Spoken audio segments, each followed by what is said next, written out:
यही आरएसएस वालों ने जो है कि भारत का संविधान को जलाया है। ब्रिटिश लोग पर हमला करने को बता रही हो, कह रहे कि दिखुओं पर हमला कभी भी नहीं। एकदम ये कहते हैं कि सनातनियों पर हमला नहीं किया। चुटिया मंदिर पर किसने हमला किया था, पूछिए उनको। कहता है हिंदू मुस्लिम सिख ईसाई हम सब भाई भाई, ये भी फर्जी है। अगर डॉक्टर कुमार सूर्य सिंह का किताब पढ़ लें, मैडम निशा उरांव, थोड़ा पढ़ा लिखा कीजिए। इसलिए आप सरना ईसाई भाई आएंगे कैसे? जब हिंदू मुस्लिम भाई भाई हो सकता तो सरना ईसाई भाई भाई क्यों नहीं हो सकता? आपको मैं बता, कौन बोल रहा है सरना ईसाई एक है? इसने खुद पंचायत विभाग में डायरेक्टर रहते अवैध काम किया है। पेशा नियमावली बनाई जो झारखंड पंचायत राज अधिनियम 2001 असंवैधानिक रूप से थोपा गया अनुसूचित क्षेत्र में, और पेशा कानून दोनों का कुछ चीज को लाके खिचड़ी बनाया। ये कभी बचपन से सिर्फ और सिर्फ मंदिर में जाके घंटी डोलाई है।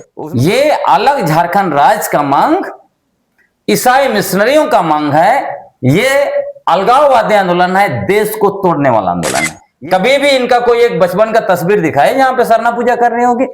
देश में संविधान को खत्म करते हुए मनुस्मृति को लागू करने का मांग कौन करता है? दलित आदिवासी ओबीसी का सबसे बड़ा दुश्मन कौन है? मतलब ये खुद मैडम उरांव समुदाय का रूढ़ी प्रथा परंपरा को लात मार के गैर आदिवासी के घर में घुस गई है, और ये अपने आप को परंपरा परंपरा कर रही है। आरएसएस क्या कहता है? कुछ भी मांग किया जाए उसको जो है कि ईसाई मिशनरियों से जोड़ता है।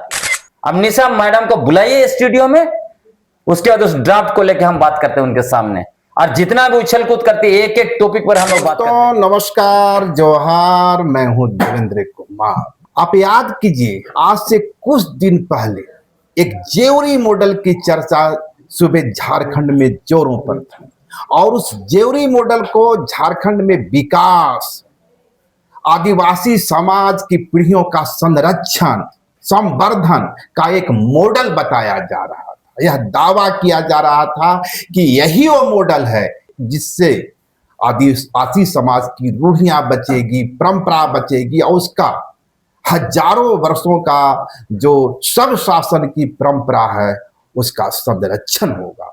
लेकिन एक बार फिर से वह जेवरी मॉडल चर्चा में है, और चर्चा में इसलिए है कि पंचायती राज विभाग की पूर्व निदेशक निशा उरांव ने उसी मॉडल पर सवाल खड़ा कर दिया है। निशा उरांव का मानना है कि जिस जेवरी मॉडल को इतना बड़ा तो समझा जा रहा है, दरअसल वह आदिवासी समाज की जो परंपरागत जीवन पद्धति है, उसकी संस्कृति है, उसकी रूढ़ियां हैं, उस पर एक हमला है। तो इस वक्त हमारे साथ है ग्लैडसन डुंगडुंग। ग्लैडसन डुंगडुंग ने ही उस जेवरी मॉडल को खड़ा किया था। तो इन्हीं से जानने की कोशिश करेंगे कि आखिर आपने जो सपना पाला था, जो दावे किए थे, वे तो बिल्कुल खोखले निकले।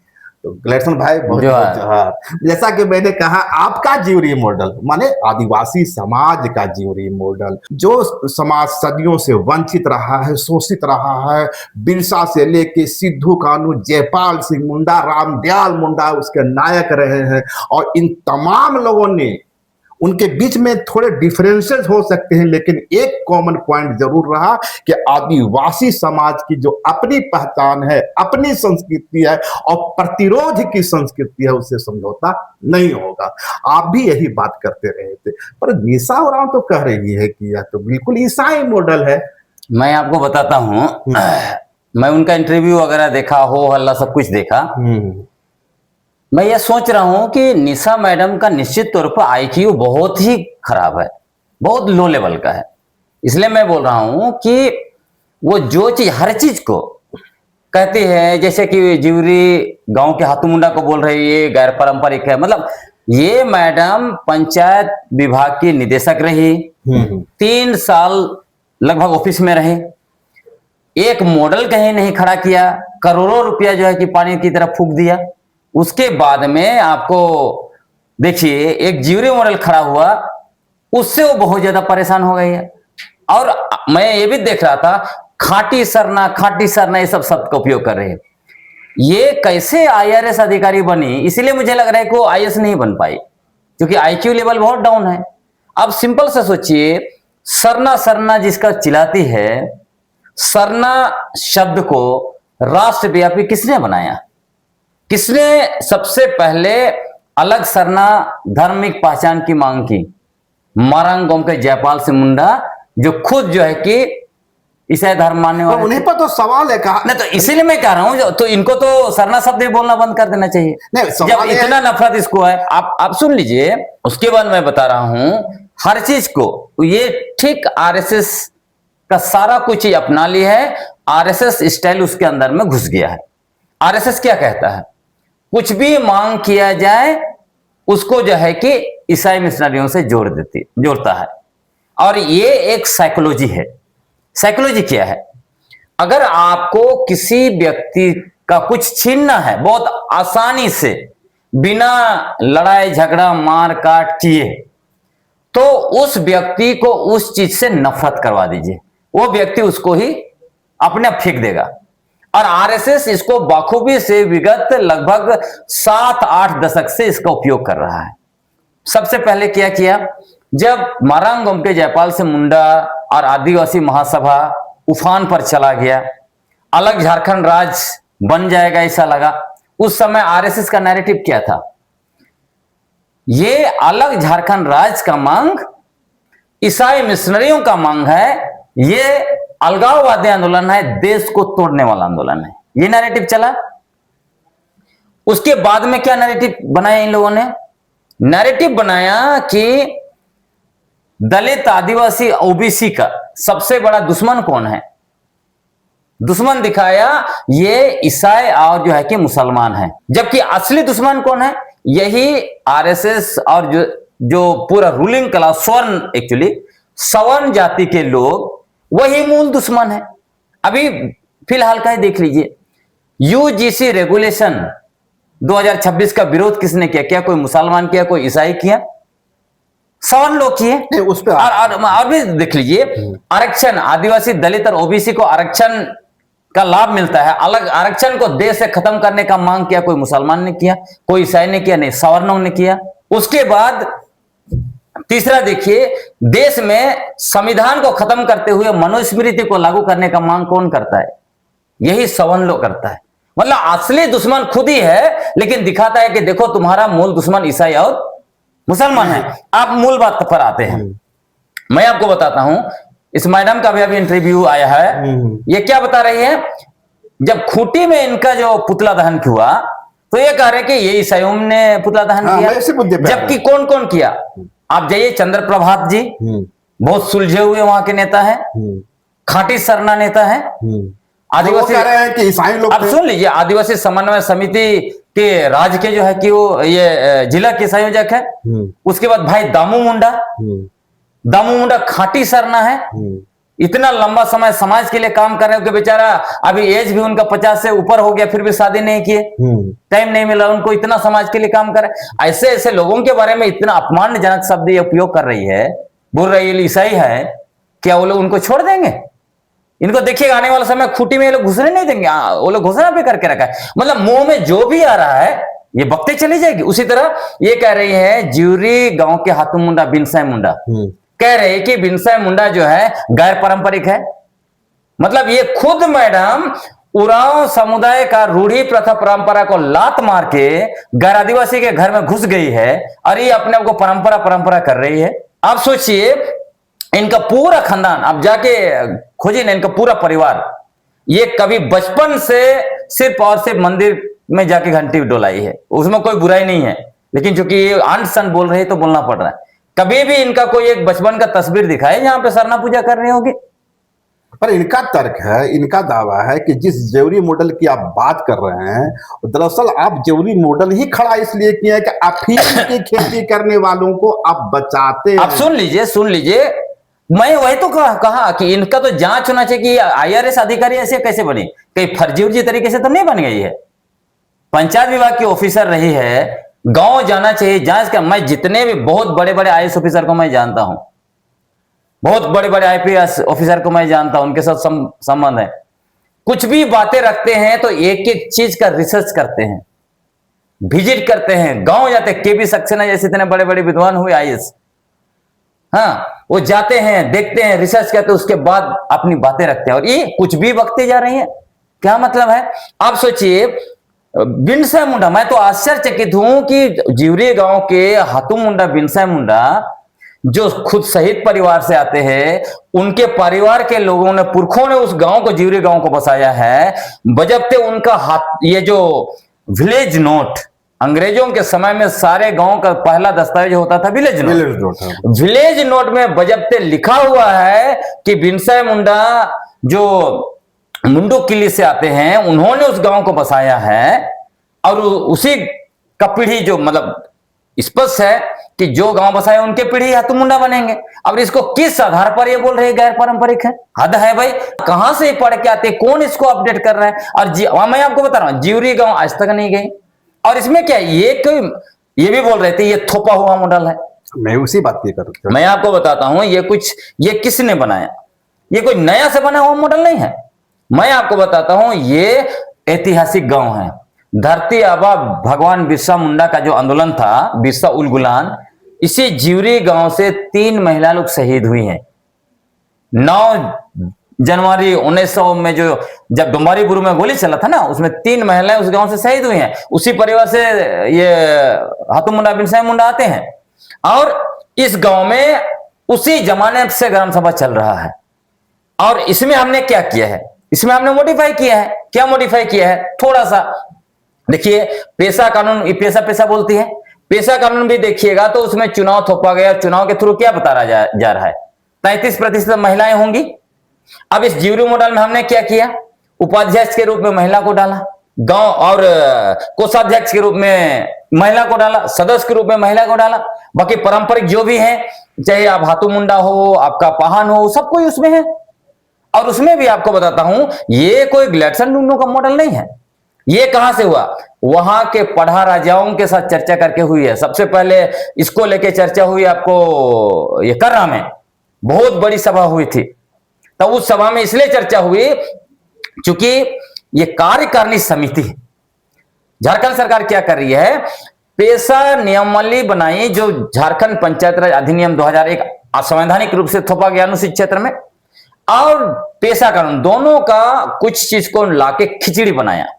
अब इसके द्वारा कार्यकारिणी समिति पंचायत का ही कार्यकारिणी समिति के लिए थोप रहा है।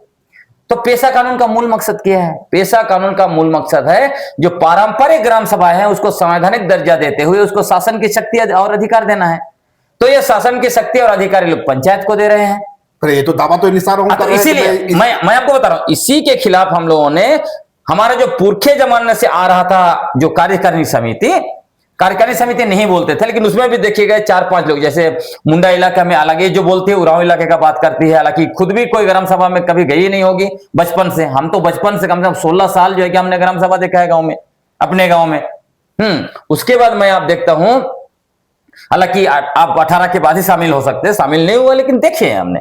हमारे पिताजी लोग ग्राम सभा जाते थे, है ना। अभी भी हमारे विगत कुछ दिन पहले मैं गांव गया था तो मैं शामिल हुआ उसमें भी, है ना। तो मैं आपको बताता हूं, ये जो हमारे पुरखे जो 5-6 लोग मिलके करते थे, उसी को मॉडिफाई करके यूथ लोग को डाल दिया, महिला लोग को डाल दिया। तो निशा उरांव इस तरह से खुद महिला विरोधी है, ये कहेंगे। अब इसलिए कहेंगे, आप सोचिए, खुद जो है कि पढ़ी लिखी आरक्षण लेके जो है कि IRS अधिकारी बनी, वो तो बड़े पद पर बनी। उस गांव में अफीम की खेती होती है अभी। और आपको मैं बताता, और सुन लीजिए, उसके बाद अभी हम लोग मॉडिफाई, और ये जो अवैध बोलती है, इसने खुद पंचायत विभाग में डायरेक्टर रहते अवैध काम किया है। मेरे पास उसका सबूत है, आपको मैं बताता हूं क्या किया उसने। खड़िया समुदाय में महिलाएं कोई महासोहर नहीं हो सकती हैं। उसने क्या किया है, एक महिला वहां जो कलावती देवी, कभी कभी इधर कलावती खड़िया बोलती है लेकिन उसमें पेपर में कलावती देवी।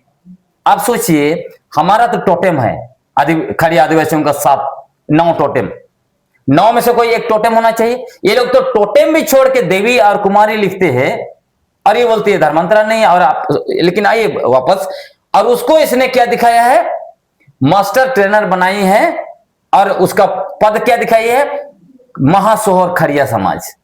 उसी तरह एक मुंडा को उसने फर्जी तरीके से दिसुमगोम के, मुंडा पारंपरिक व्यवस्था में दिसुमगोम के जैसा कोई पद नहीं होता है। महाराजा पद होता है सबसे बड़ा, उसके नीचे पढ़ा राजा। लेकिन इसने क्या, दिसुमगोम के ऐसा ऐसा फर्जी पद क्रिएट कर करके लोगों को जो है कि पंचायत विभाग में मास्टर ट्रेनर बनवाई है। ये सब चीजें बाहर आएंगी, ये बहुत ज्यादा उछलने का जरूरत नहीं है। एक तर्क और है, और आप ओपियम पे आते हैं। हाँ हाँ, आपको मैं बताता हूं, वहां पर ओपियम का खेती बड़े पैमाने पर होता था। और आप पहले आप उसका संरक्षण आप सुनिएगा तो सुनिए, तो पहले ओपियम का खेती बहुत होता था। उसके बाद क्या, ओपियम का खेती होने से लोगों के पास पैसा बहुत आता था और उससे जुआ भी लोग खेलते थे। रात रात 2-3 दिन जुआ चलता था। कोई 70,000, एक 1.5 लाख रुपया हारने का वहां पर केस है। उसके बाद वहां पे खूब शराब भी बिक्री होता था और महिलाओं के साथ छेड़छाड़ ये सब होता था। इसी के बाद ही तो ये मॉडल हुआ। ये सब चीजों को कैसे रोका जाए, तब जाके ज्यूरी ग्राम सभा ने निर्णय लिया, पेशा कानून का जो है धारा 4M1 में जो प्रोविजंस है कि आप सारे मदपान को रोक सकते हैं, ये सबका जो है कि उपयोग करते हुए ज्यूरी मॉडल ने प्रस्ताव पारित किया। और देखिए ओपियम की खेती खत्म। आप सोचिए, पूरा खूंटी प्रशासन ओपियम की खेती खत्म करने के लिए लगा हुआ है, कहीं खत्म नहीं कर पाया। ज्यूरी मॉडल ने एक निर्णय लेके एक बार ग्राम सभा करके खत्म कर दिया। हाड़िया दारू खत्म कर दिया, जुआ खेला जाता तो वो बंद कर दिया, वहां पर खत्म हो गया ये सब। और उसके जगह ऑल्टरनेटिव, अभी तो एक चैनल ने पूरा चीज को ब्रेक कर दिया है। देखिएगा कि वहां पे कैसे खेती लहरा रहा, ओपियम का खेती के जगह पे सिमिया लता लहरा रहा, एक फसल कट गया। अभी वहां पे कई एनजीओ की मदद से कई जो है कि खेती, आधुनिक खेती वहां पे चल रही है। पूरा तस्वीर ज्यूरी का बदल गया है। तो चूंकि उनको लग रहा है कि ये मॉडल पूरे झारखंड में लग गया तो इनका तो पुंगी हो जाएगा, क्योंकि ये तो गांव गांव में नफरत फैलाने का कोशिश कर रही है। सरना ईसाई को बांटते हुए बीजेपी के लिए वोट बैंक सुनिश्चित करना चाहती है। अभी चारों तरफ से उनका कहना है कि सरना सनातन एक पर विवाद और सरना ईसाई एक पर खुशी। जब सरना सनातन एक नहीं हो सकता तो सरना ईसाई एक कैसे हो सकता? कौन बोल रहा है सरना ईसाई एक है? मैं आपको बताता हूं, ये सारे नैरेटिव जो है कि फर्जी है। किसके नैरेटिव है? आरएसएस का नैरेटिव क्या है? सरना ये सरना सनातन एक है, दूसरा संताल सनातन एक है, तीसरा नैरेटिव सारे आदिवासी सनातन हिंदू हैं। ये आरएसएस का नैरेटिव फर्जी है एक तरफ। दूसरे तरफ कुछ लोगों को मैंने ये भी नारा एक क्यों नहीं है, अब सुन लीजिए ना, उसको भी बताएंगे। दूसरे तरफ मैंने ये भी सुना, कुछ लोगों को नारा देते हुए मैंने सुना।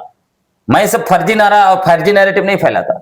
मैंने लोगों को ये भी नारा देते सुना कि सरना ईसाई भाई भाई, ये भी जो नारा फर्जी है, जो है कि ये नैरेटिव बिल्कुल गलत है। इसलिए आप सरना ईसाई भाई आएंगे कैसे? जब हिंदू मुस्लिम भाई भाई हो सकता तो सरना ईसाई भाई भाई क्यों नहीं हो सकता? आपको मैं बताता हूं, अगर जो नारा देता है, कहता है हिंदू मुस्लिम सिख ईसाई हम सब भाई भाई, ये भी फर्जी है। अगर आप हम सब भाई भाई हैं तो इतना सारा दंगा काहे के लिए होता है भाई? हाँ, उसी तरह एक कवि ने लिखा ना कि मजहब नहीं सीखा था आपस में बैर रखना, शायद वो इंस्पायर कर रहे होंगे।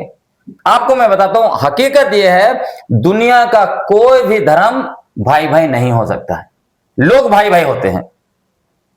कैसे भाई भाई? मान लीजिए एक आदिवासी माता पिता है, उनके 2 बेटे हैं, एक सरना धर्म को मानता है, एक ईसाई धर्म को मानता है, या 3 बेटे हैं, एक हिंदू धर्म को मानता है।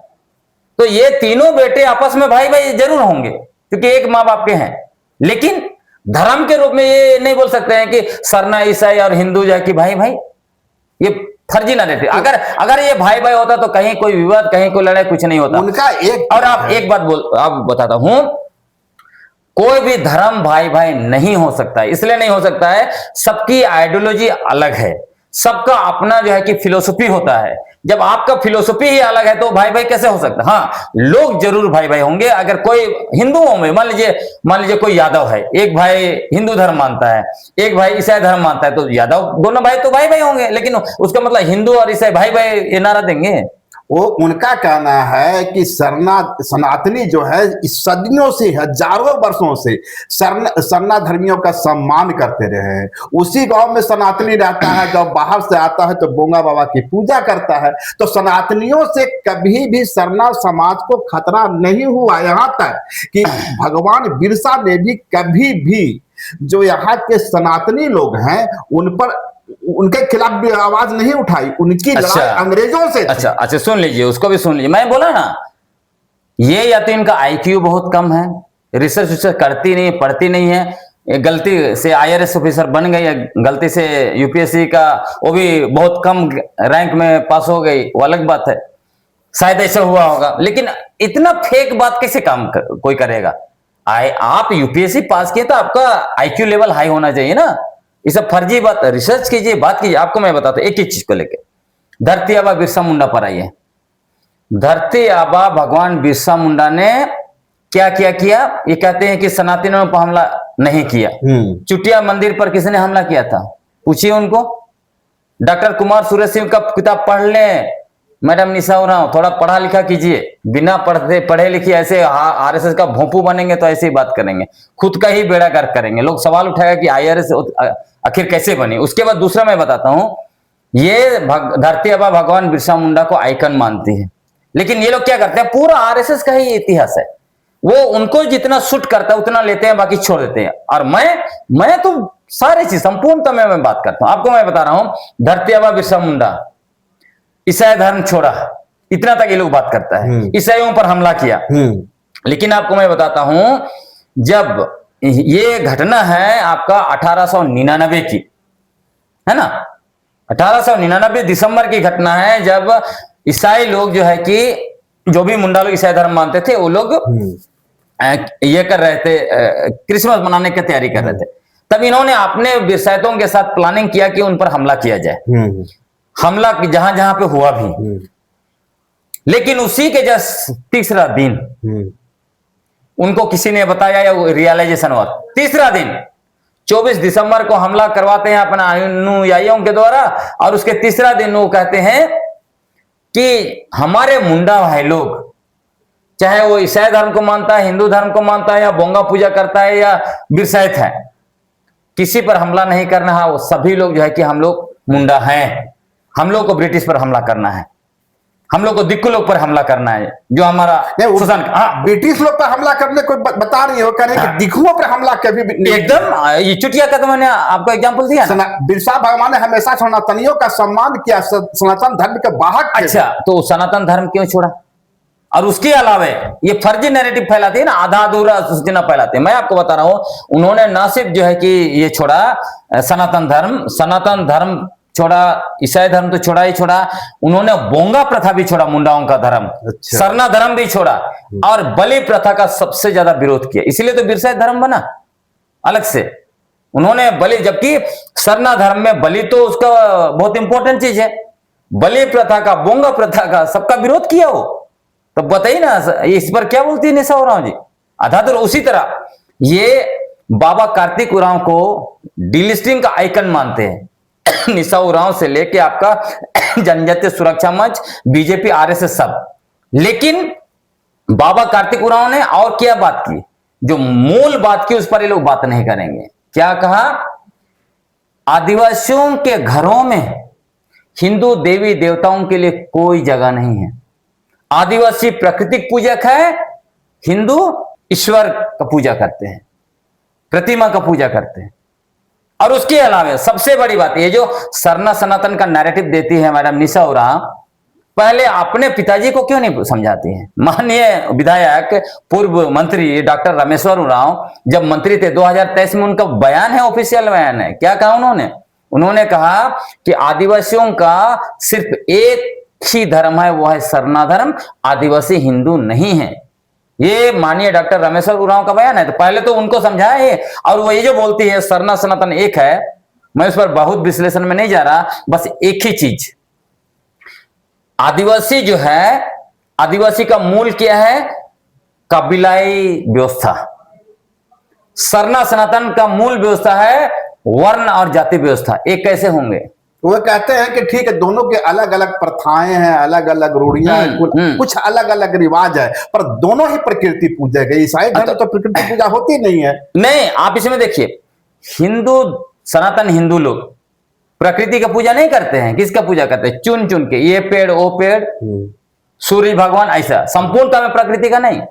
आदिवासी लोग संपूर्णता, मरंग गुरु बोलते हैं, मतलब पूरा का पूरा पहाड़, पूरा प्रकृति, और सर्वशक्तिमान प्रकृति ही है। यहां वहां पे ना कोई आपको मतलब ये आकृति तो नहीं है ना।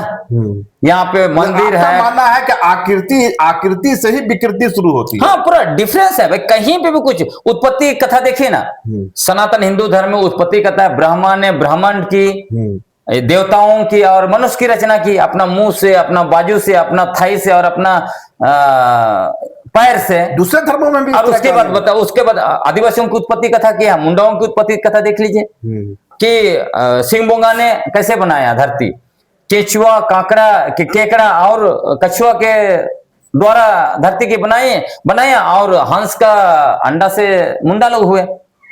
कहीं से कुछ मिल नहीं रहा। ये सब आरएसएस का फर्जी नैरेटिव है और ये चलाती। उसका कारण भी बताता हूं। ये आखिर इतना ज्यादा आजकल सरना सनातन एक है या आरएसएस का जितना फर्जी नैरेटिव के वो क्यों चला रही है, उसका कारण 2-3 है।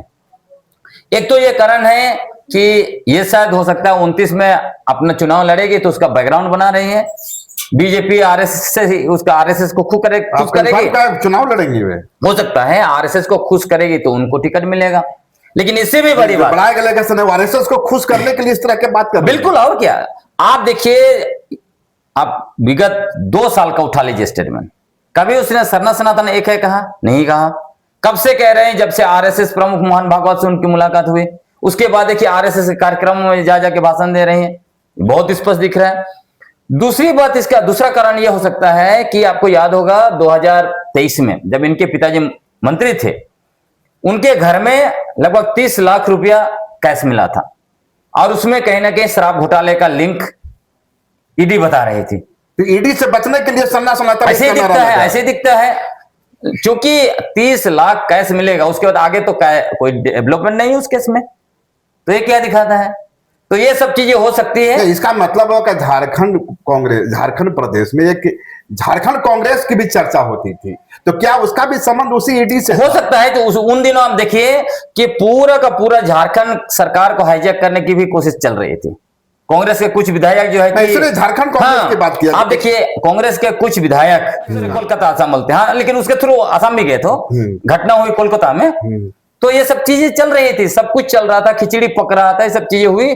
तो उसी का आपकी बातों से जहां तक मैं समझा कि चाहे तो कोलकाता कैश कांड हो या झारखंड कांग्रेस का फॉर्मेशन की बात हो या अब सरना सनातन एक है का नारा हो, इसके पीछे कहीं न कहीं उनके घर में पाया गया 30 लाख रुपया था। बिल्कुल, वो हो सकता है, मतलब हो सकता है, मैं बोल रहा हूँ, हकीकत क्या नहीं, लेकिन ये चीज दिखता है हम लोगों को। गुलेशन भाई, एक बात तो सच है ना कि सरना समाज और यहाँ के सनातनी समाज हजारों वर्षों से एक साथ रहता रहा है, और जो मतलब ईसाई धर्म को मानता हूं क्या बाहर रह रहा है? नहीं, ईसाई धर्म का तो बाहर के लोग आए ना।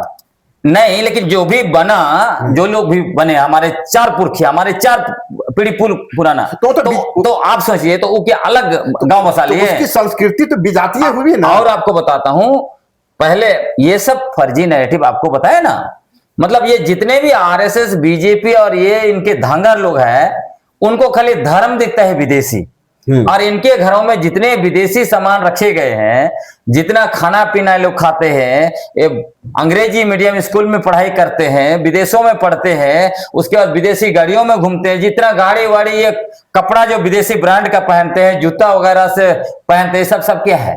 तो खाली धर्म विदेशी होता है। तो ये आरएसएस के एक्चुअली फर्जी। उसी तरह धर्मांतरण को भी लेके क्या बोलता है? जो आदिवासी ईसाई धर्म को मानता है वही धर्मांतरण है, और हिंदू धर्म को मानता है वो घर वापसी है। आप बताइए, जब दोनों अलग धर्म है कैसे घर वापसी होगा? और आपको मैं बताता हूं, ये कल्चरल हेजिमनी जैसे अंग्रेजी शब्द का उपयोग कर रहे थे, ऐसा लगता है निशा मैडम को कि लोगों को पता ही नहीं है, वो बड़ा बड़ा जार्गन का उपयोग करेंगे तो लोग बेवकूफ बन जाएंगे। उनको पता होना चाहिए कि सबसे ज्यादा कल्चरल हेजिमोनी अगर किसी ने कहा किया है और आइडेंटिटी को जो है कि कब्जा कर रहा है, वो आरएसएस कब्जा कर रहा है, और जिसको निशा मैडम प्रमोट कर रही है। आप सोचिए, आरएसएस आदिवासियों की मूल आदिवासी पहचान को खत्म करते हुए उनके ऊपर वनवासी शब्द थोपने के लिए विगत 75 वर्षों से राष्ट्रव्यापी अभियान चला रहा है। दूसरा, सनातन हिंदू धर्म में सरना धर्म को पूरी तरह समाहित करके उसको भी नेस्तनाबूद करने के लिए लोग अभियान चला रहे हैं। और इसी गैंग, आरएसएस गैंग, इनका जो जनजातीय सुरक्षा मंच अभी क्या बोल रहे हैं कि अभी सबको ये सरना कुलम नहीं, हिंदू कुलम लिखना। मतलब ये लोग सनातन धर्म से नफरत करते हैं, ये लोग सरना कोड का विरोध करते हैं, अलग सरना कुलम का विरोध करते हैं, पवित्र सरना झंडा को उखाड़ के फेंकने का ऐलान यही जनजातीय सुरक्षा मंच वाले आरएसएस वालों ने किया था। तो उसके साथ साथ देखिए, इनकी जब सरकार थी 14 से इनफैक्ट 19 तक, तो 2016 में लैंड बैंक बना के जितना पवित्र सरना स्थल झारखंड का देसावली और जहरथान, सबको इन लोगों ने पूंजीपतियों के लिए डाल दिया था, लैंड बैंक में सुरक्षित कर दिया था। तो ये लोग तो सरना आदिवासी विरोधी लोग हैं। ये लोग सारा आदिवासी का आइडेंटिटी को खत्म करते हुए सनातन धर्म में समा जाना चाहते हैं। भाई समाइए ना, इसमें सबको जानता है, जनगणना में भी है, झारखंड का 37%, 37.2% आदिवासी हिंदू धर्म को मानता है। कोई दिक्कत नहीं, आप मानिए। उसी तरह 15.5% आदिवासी ईसाई धर्म को मानता है। आप बताइए, 15.5 का खूब हल्ला करते हैं लोग, लेकिन 37.2 का कोई बात नहीं होते हैं। क्यों? मतलब पूरा का पूरा थोक भाव से निगल रहे हैं। उसके अलावे ये लोग कभी देखिएगा, इसमें खूब हल्ला होता है इस कोचंगाई सभा को लेके भी, लेकिन जिस तरह खुले तौर पर आपका चाईबसा में और कई जगह पे वहां पे पंडित लोग बैठ के घर वापसी के नाम पर 200 का, कभी 100 का धर्मांतरण किया हिंदू धर्म में, उस पर कोई चर्चा नहीं होती है। क्यों भाई? यहां पे जब धर्मांतरण विरोधी कानून बना हुआ है 2017 में, तो जिन लोगों ने घर वापसी के नाम पर उनका हिंदू धर्म में धर्मांतरण हुआ है, क्या उन्होंने डीसी से परमिशन लिया? नहीं लिया। तो यहाँ का प्रशासन क्या देख रही है? उन पर कार्रवाई होना चाहिए।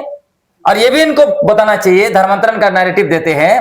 कानून है 2017 में, झारखंड का कौन कौन सा थाना में जो है कि धर्मांतरण के खिलाफ जो है कि केस हुआ है, जरा निकालिए डेटा। तो कोई डेटा नहीं है देवेंद्र भाई, आपको बता रहा हूं।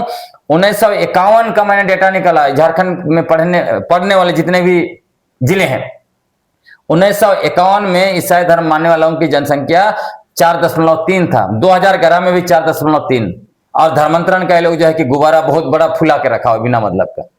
तो ये झूठा इमारत फुस हो जाएगा।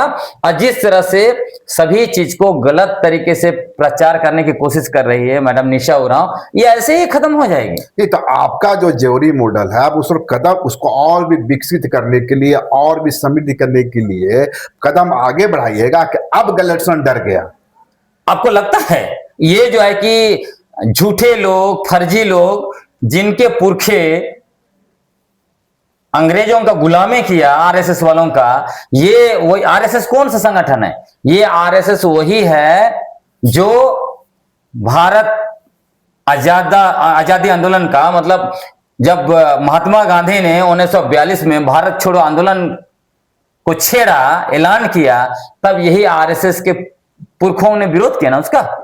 इन लोगों ने तिरंगा झंडा नहीं फहराया अपने हेडक्वार्टर में नागपुर में 52 साल तक, और 3 लोगों ने वहां पर तिरंगा फहराने की कोशिश की, उनके ऊपर मुकदमा किया, 13 साल तक वो मुकदमा लड़े। यही आरएसएस वालों ने जो है कि भारत का संविधान को जलाया है। तो ये लोग जो है आज हम लोग को देशभक्ति सिखाएंगे तो काम नहीं चलेगा भाई। तो उन्हीं का ग्रुप में उसी तरह आदिवासी पहचान को नेस्तनाबूद करने के लिए जो आरएसएस विगत 75 साल से राष्ट्रव्यापी अभियान चलाया और अभी भी चला रहा है, उस संगठन के करीब आके उसका नैरेटिव फैलाए कि मैडम निशा उरांव तो हम लोग चलने देंगे? बिल्कुल नहीं चलेगा।